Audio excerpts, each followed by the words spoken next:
Okay, so once we have mark stitched our panels, what we want to do is to put the panels together temporarily so that we can assess the fitting, the styles, and whatever changes we need to make, and then move forward. Now, doing a fitting is very similar to making a finished garment, apart for the fact that you're not finishing it. But the principles of putting the side seams and the shoulders and things like that together are very similar. It's just that they're done temporarily. So I'm going to talk you through as many details as I can, and we'll take it from there. So when it comes to the forepart, for a base fitting, the first thing we have to do is to take the darts out and then to put a side body on.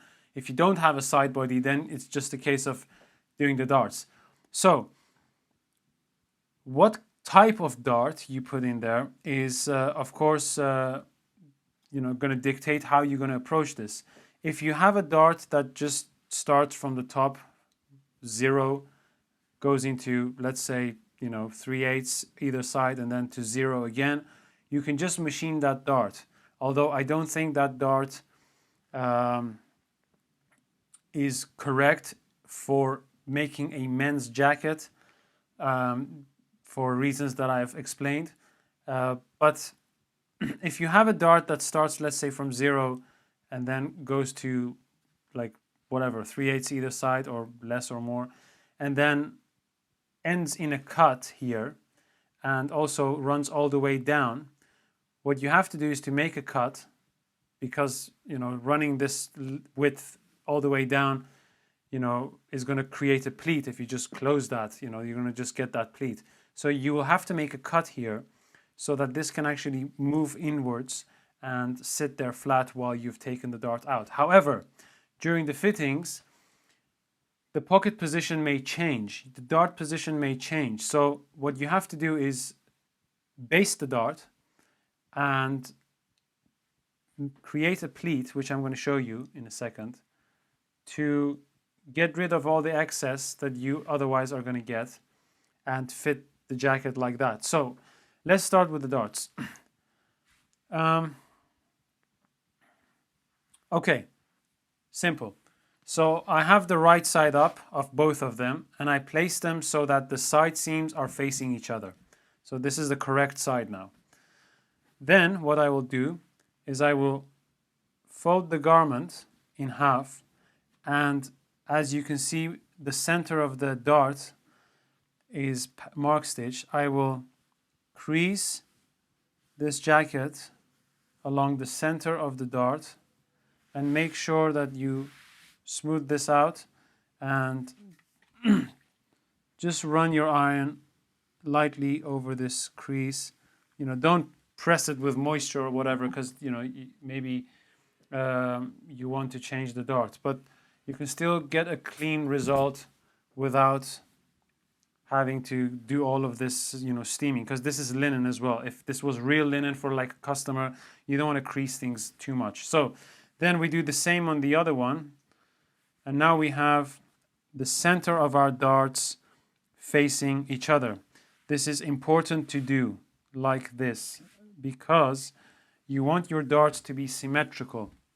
And so having them facing each other is a very good way to make sure that you do exactly what you do on one side on the other. So once you've just lightly creased, this movement from clearing from the center outwards will do the thing. Okay, so then what you do, you have the center of your dart, which is the widest point of your dart, supposedly. You're going to match that and bring that to the mark stitch that represents the same point on the other panel. Now you have the tip of your dart facing each other, and you have the bottom of your dart facing each other as well. So now this is symmetrical. Then you make sure you take a sharp chalk. You make a sharp chalk, and this is when this ruler comes in handy, because it has a center line here, and it's 90 degrees along this edge. So what I do is I place this line along this two creases, and now I have a 90-degree angle running through the center of the dart, which is supposedly the widest point of the dart. Then I draw a line, now I have that. I do the same for the top of the dart. So again, I have this line on the ruler here, and now that's 90 degrees, so that gives me an accurate measure or line, and I have the base of the dart, and I also have my mark stitches. So I'm just going to draw those mark stitches in as well. So once you have that, what you then need to do, so again, this has, from the edge of this ruler, I have here distances of 5 millimeters going all the way to 3.5 centimeters. What you want to do then is to measure whatever you need to measure. In my case, it's a quarter, which is about 6 millimeters, like so. And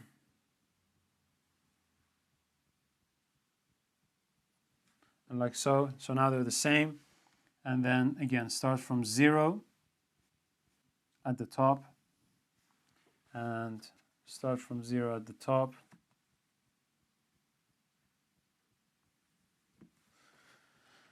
And run this all the way down, the same width as you have in the middle of the dart. So don't go to 0 or to anything less, just run that all the way down to whatever it is. So in my case, that's 6 millimeters.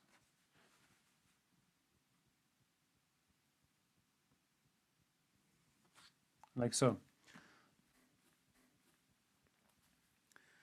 Then you would take your basting thread, and this is only for a baste. So when we get to finish the jacket, we're going to take the dart out slightly differently. But make a small knot and do a very small basting. Fasten on once with a knot, then do a very small basting to baste your darts in place.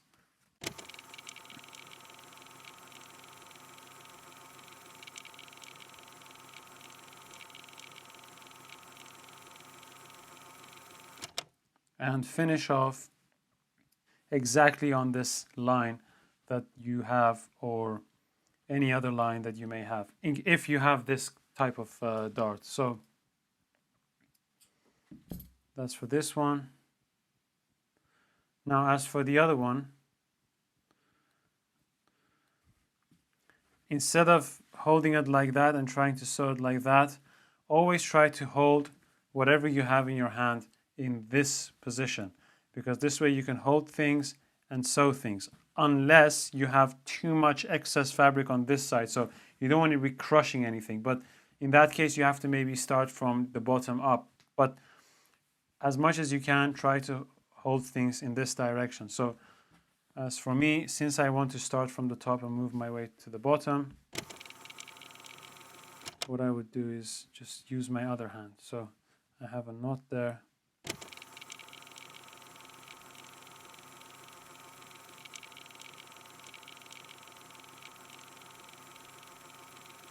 You can also do this flat, by the way. So you can, if you want, you can just keep this very flat, but you will make a bigger bite by keeping it flat. So if you have it in your hands, you can make a smaller bite, and that's going to be a little better. And then once you get to the end, you finish your thread exactly on the line of your pocket mouth. And like I said, if you have a in and out dart, like a symmetrical dart, so that one starts from 0 into something into 0 again, you can just machine that. And how you're going to machine that, I'm going to show you that as well by the time we get to finish the jacket. So all I did, I basted both darts from the pocket mouth up to whatever the width of the pocket is, all the way up, and then into nothing at the tip of the dart. So now, what do we do about this dart? So like I said, if you would try to just press this dart now, you've been going the same width, like about a quarter all the way down, so you have this pleat here. So what do you do with that? You can't have that as you are working on the garment. So it's very simple. First of all, get rid of all this here and press this flat. Don't worry, you're not taking shape away. Don't be afraid of any of that. And then press the dart towards the side seam.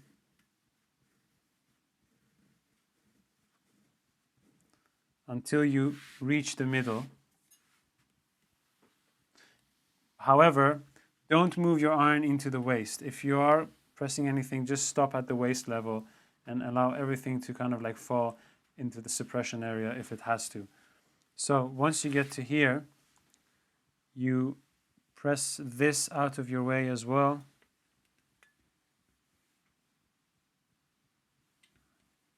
And then as you clear this out of your way and you open it up as much as you can, go over it with the iron once, push everything out, like so. So now you have some suppression here.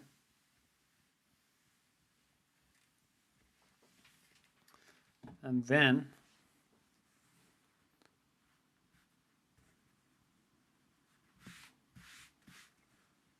just create a very small pleat along your pocket mouth, just as much as you can kind of like grab with your fingers. It's as if you're bringing these two edges together, just like that. You're not picking it up.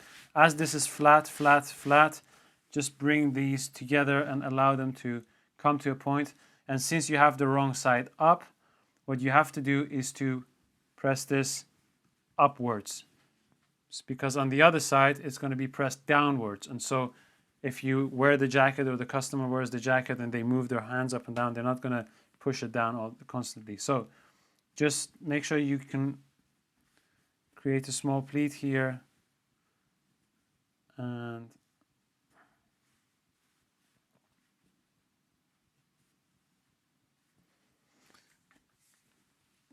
just gently put your iron on top of it, and that's going to hold it in place for now. Once you've done that, you're just going to put a basting right on the edge to keep that pleat down. You don't need to put that on the dart here, just on this one to keep it down. And continue with the other one.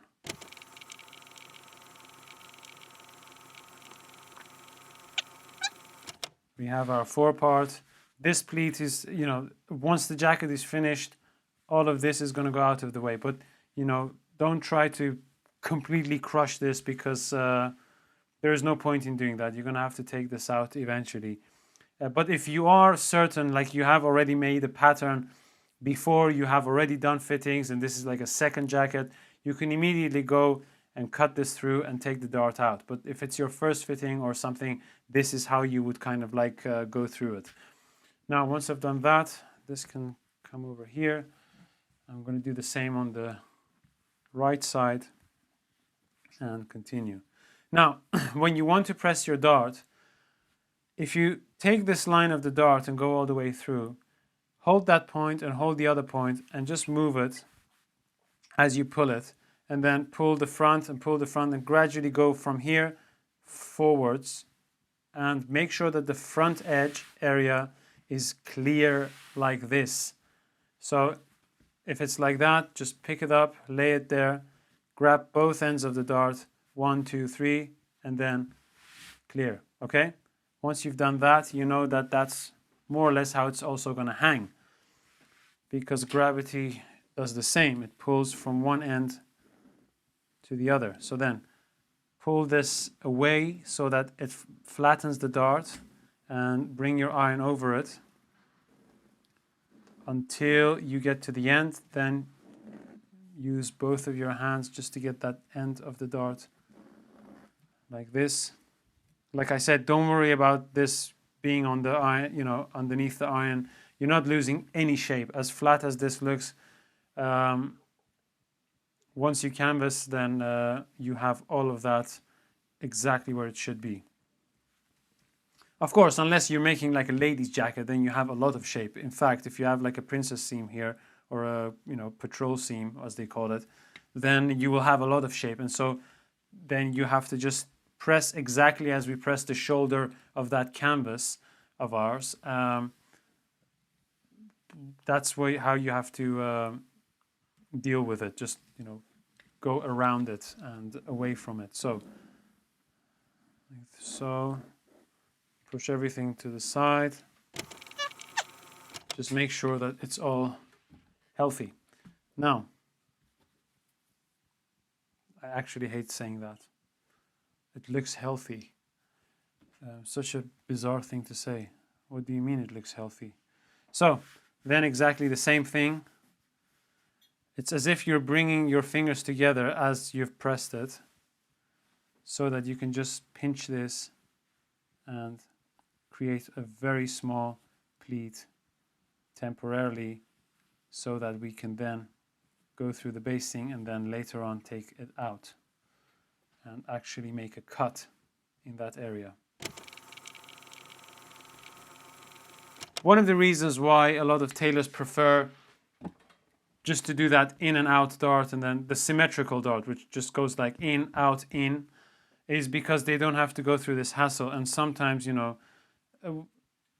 they may find this looking messy or something like that. But I don't really think that really matters during the fitting stages to have a pleat. I mean, it shouldn't look messy, of course, don't get me wrong, but having a pleat there temporarily is not a big deal, because, you know, you also don't have facings on, and you have this inlay edge running along the lapel, and you have an undercolor on, which, you know, doesn't look finished. So nothing looks finished. As long as the silhouette, the proportions, the sleeves, the roll of the lapel, everything looks clean and nice, and it's technically correct, and you understand exactly what you're doing, and you can communicate that to the customer, and they can understand what you're doing and see what you're doing, then that is fine. So, having done that, all I need to do now is to add the side body. So again, once more, I just get rid of that bubble, and that's it. Okay, so cool.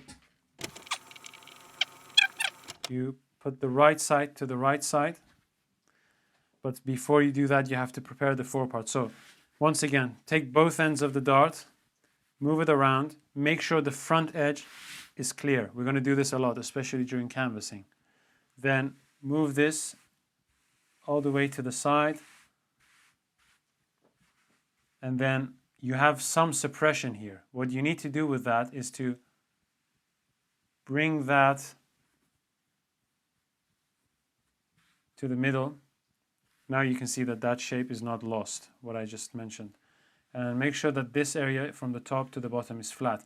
Don't compress your suppression away. It's not right. You're not putting more shape in the jacket by doing that. You're just asking for trouble, because whatever you compress is going to pop back if it's wet. Now imagine you compress all of this there. You sew the side body on, and then poof, there is rain, and then you have all that excess material just trying to escape between those stitches, but it cannot, and so it just is going to pucker. Right. Chest line, our balance mark, our primary balance mark. There is also a chest line here. So what we do is the following. First, we match the chest line, and we make sure that the chest line is matching once we have taken a seam off. So taking a seam off means 1 centimeter away from the edge. That edge could be represented as a mark stitch, like with the shoulder, or it could be represented as a raw edge. And when I say a seam behind, you may think, well, behind this line or behind this line? Well, it always is going into the garment. So a seam behind the shoulder is a seam behind into the garment. Seam behind the armhole is a seam behind into the garment. So not over the mark stitch. It's always behind and into. So a seam behind, and a seam behind here. And if I would run my chalk line along my mark stitches for my balance lines, balance marks, that's going to be exactly this point. So edge to edge in this case, there is already a seam allowance included along this edge. So that's why you don't see a mark stitch or inlay. You could see inlay there, by the way, but I haven't added it because I have done a couple of fittings with this jacket before. So match this to the chest line, but don't pull anything. So if you see that your balance mark is slightly off, if you have made the pattern, make sure that it's matching on the pattern, on the paper pattern. Here, things can move or compress or shrink, with steam. They can change. This is fabric. It's a lot more flexible and pliable than paper pattern. So what I'm going to do first is I'm just going to stitch up to my waistline, a seam away. I have a knot at the end of my thread, and I'm taking big bites so I can see which fastening on I have to unpick twice. Now, this is where you need to practice your eyes, and so try to sew a centimeter or a seam away from the edge. Don't chalk your lines because that is bad habit. Maybe you do that only to practice a few times to understand how far away a centimeter or 3/8 is, but don't get used to that. You have to get rid of that habit as quickly as you can. So, however, you can chalk and you should chalk when you are finishing this line on the machine because you want this line to be as smooth as possible. But for the fitting, you must use this as a moment of practice. So once I get to the baseline, the waistline, you can see that this is not going all the way to the edge. So what I then need to do is to move this over and match the edge. But by moving this over, I'm creating this surplus here on both sides. So all I have to do in that case is to just shift this over and move all the suppression and excess length there. And there you go. So also, because I haven't cut here, my hip lines are not going to match yet, because if you cut, then the arrangement of these two panels are going to be slightly different, but nothing significant to create problems during the fitting. So at this moment, because I have a pleat there to get rid of all that excess, this has gone a little higher. But if you had cut this, so if this was like my second, order or second jacket that I'm making for myself, and I know I have fitted this already, then I could immediately have cut that pocket mouth. But as for now, there is a mismatch between these two, which I'm aware of, but I'm also aware of that they're not going to impact the fitting in any way. So as for that, I am now going to continue following the edge of the side body, because again, if you have cut the pocket mouth, this edge is going to go inwards. At this moment, it's staying there. So I would continue following the edge of the side body. And when you're basting a line like this, you don't want to go any bigger than 3/4, because that's just going to be too big and it's not going to hold the layers down. 3/8, half an inch, which is about, centimeter, 1.2. That should be, your maximum size. Once you've done that, what you're going to do is you're going to do a lap stitch. A lap stitch is what we also did on the center back. Basically, you will flip this over, having all this seam allowance facing one side, so you're not going to press this open. And all you're going to do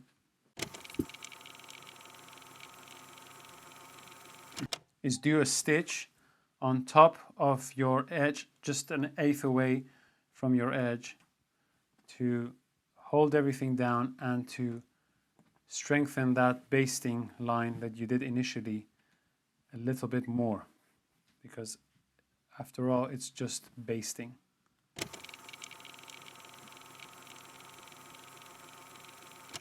So our chest line is kind of matching, waistline is matching, and as I just mentioned, I am conscious that because of this pleat, small pleat, this area there's a slight mismatch, but that's not going to affect the entire jacket. It's only going to affect this area for the fitting, and that's going to be only in the sense that, well, these two lines are not matching, but it's not going to change the fit.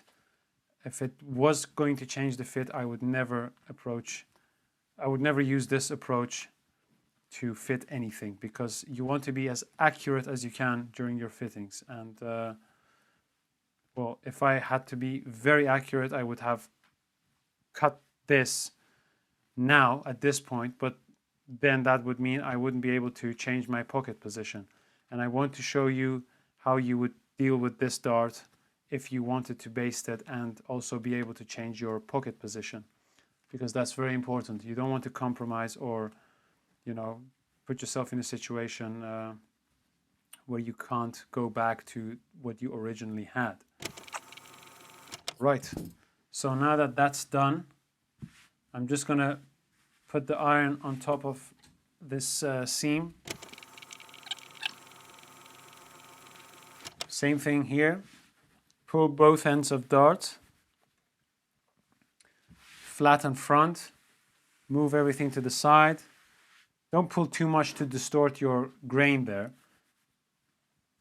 Just get rid of this small bubble here temporarily, like this, and flatten this out.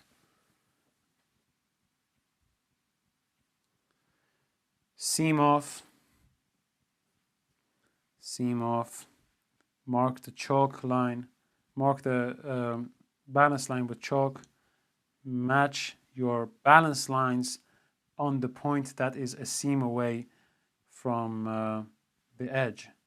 So if you chalk your lines and you mark seam away, both of them, you have a cross, match the middle of those crosses, and your balance lines will match. Don't forget, you're putting these things right side to right side.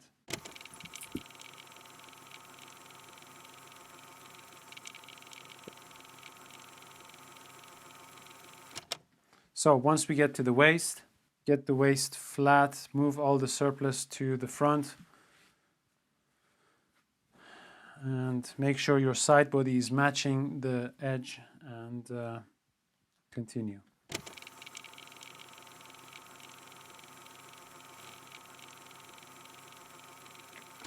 Once again, lap seam, fold this over,